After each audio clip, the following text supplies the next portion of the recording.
Ensuite, nous avons les humains. Les humains, il y en a plein. Et je vais commencer avec les cités d'Igélis. En gros, franchement, c'est la Grèce antique mélangée à l'Empire byzantin.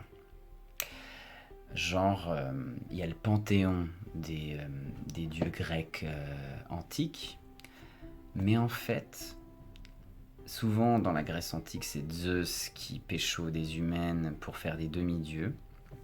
Mais là, j'ai changé le truc. En fait, t'as le panthéon de la Grèce antique et c'est Héra, la femme de Zeus, qui s'incarne sous la forme de Marie-Madeleine pour pécho Jésus. Et en fait, Jésus, après son ascension, il va au panthéon et il tèche Zeus pour siéger à sa place. Voilà, donc ça fait un peu une espèce de religion mi-chrétienne, mi-antique.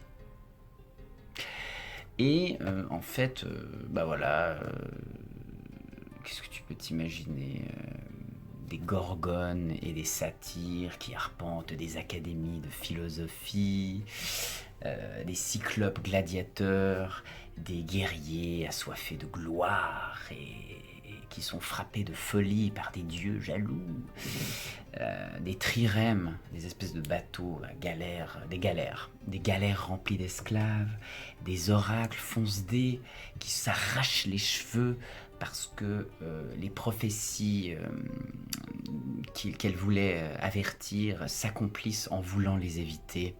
Voilà, tout le bordel.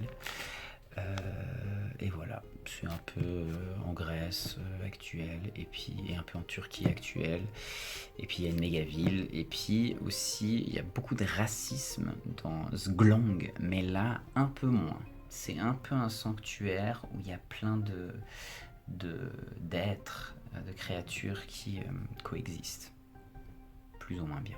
Voilà.